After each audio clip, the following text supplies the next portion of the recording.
So you're a philosopher?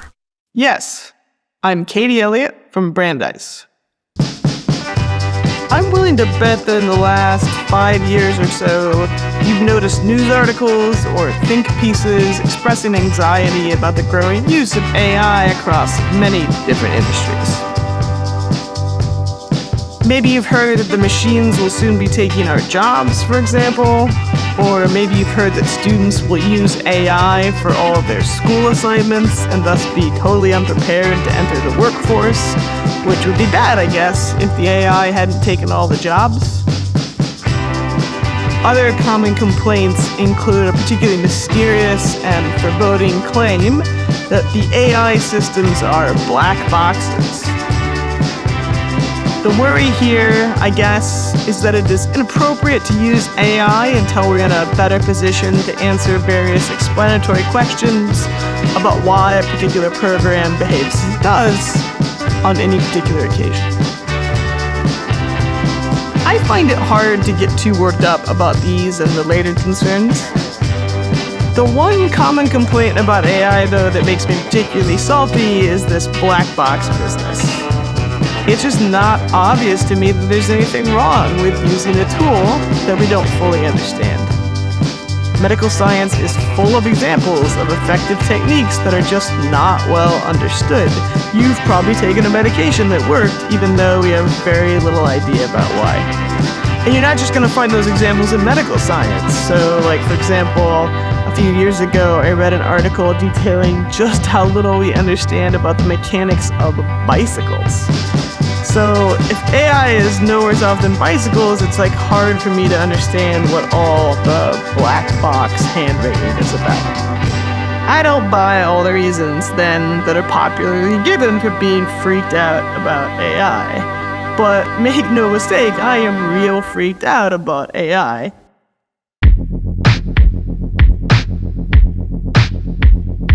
So I want to start by thinking about the difference between correlation and causation. I like to understand correlations as being a kind of evidence. If fact A is correlated with fact B, then fact A is evidence for or against B. So take some examples. Being drunk is positively correlated with poor driving, and the fact that a person is drunk is some evidence that they'll drive poorly. Exercise is negatively correlated with heart disease. The fact that someone regularly exercises is some evidence that they won't get heart disease. If we abstract away from a number of details, finding correlations and using them as evidence is just exactly the strategy of AI programs like ChatGPT. ChatGPT works by first discovering patterns and the orderings of words and paragraphs and phrases and so on in training data, and then projecting those correlations to make predictions about what word comes next in a given string of text. The thing is, powerful correlations can be extremely surprising to mere humans. It turns out that there's a robust correlation between the popularity of that dumb ways to die meme and the number of electronics engineers in Utah. So that's very surprising to us as mere humans, and that's the predictive advantage of AI. AI works by being mind-blowingly good at discovering and using correlations to make reliably accurate predictions. Now, if all you care about is getting evidence for or against predictions, then a perfectly good strategy is to just look for correlations. But that's not a story of us and AI. We're not just using AI-based predictions for fun or for cheating in college or to satisfy our intellectual curiosity. Instead, many AI programs are being trained to make predictions that will be used to make decisions. Problem with that, the thing that freaks me out about AI, is that making decisions on the basis of mere correlations is often unfair.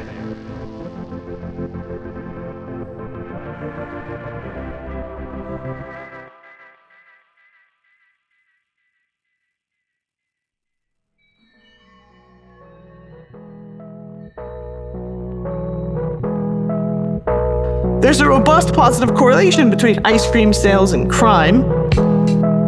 As ice cream sales rise in the community, so does crime, and when ice cream sales fall, the crime rate decreases. So what's going on here? It's that in the summer, ice cream sales and crime increase because it's hot and kids aren't in school.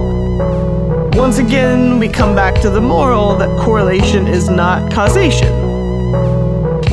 Okay, so suppose now that you live in a particularly ice cream loving community, you and your neighbors eat ice cream all year, but you guys also pound ice cream the rest of the year. All year long, your ice cream sales are sky high. The chief of police uses ice cream sales to help determine where his officers patrol, and your neighborhood is heavily patrolled all year on account of the ice cream sales. That heavy patrol is stressful and unpleasant. So despite your best efforts, the chief of police doesn't budge. He points out to you that, look, the evidence clearly suggests that your neighborhood is riddled with crime.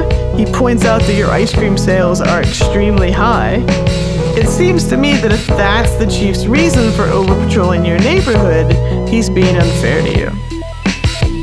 I think his decision would still be unfair, even if he turned out to be right and there really were a disproportionate amount of crime in your ice cream loving community. Okay, so what is my point? My point is that when it comes to making decisions, reasons matter morally. Making a decision by projecting a correlation might have a very different moral character than making that same decision by projecting a genuine causal relationship. And that's why I'm so freaked out about AI. Please make a note of it. Ready? When we make a decision on the basis of an AI's prediction, our reasons are backed by correlations. But reasons backed by correlations might be the wrong kinds of reasons to use in a particular decision, and thus our decisions are liable to be problematic, for example, unfair. So I'm pretty freaked out about the use of AI in decision-making processes, like a bank using AI to decide who to give a loan, or a doctor using AI to decide which patients to prioritize. So that's the problem. Now you might think, hey, Katie, isn't there an easy solution? Look, just fix the machine so they can sort mere correlations from genuine causal relations, and then only let the machines use the causal relations when making predictions. Let's make a note of it. I have a lingering worry, though.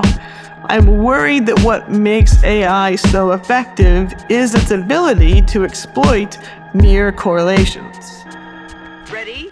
If we restrict AI so that it can only make predictions on the basis of genuine causal relations, I wonder if it can still make such accurate predictions when trained on easily accessible, sufficiently large datasets. For instance, think about how you would train ChatGPT if you were limited to using the causes of word choice or word sequence rather than the mere correlates of word choice or word sequence. Like, how would you even teach ChatGPT about some of the most predictably useful causes of word choice, which I take to include things like what a speaker intends to convey, or what neurons are firing in the speaker's brain, maybe, or what fine motor control muscles are moving in the speaker's hand? Or to take the other example, I bet it would be a lot harder to predict the number of electronics engineers in Utah if you weren't allowed to use the popularity of the Dumb Ways to Die meme as a guide. Let's make a note of it. If all that's right, there's a real practical cost to making AI track causal relations, and I'm worried that AI users and developers will be tempted to pick predictably powerful AI over morally responsible AI. So yeah. That is the reason, or at least that's one reason, why I'm freaked out about AI. But it's going to be amazing for video games, so at least there's that.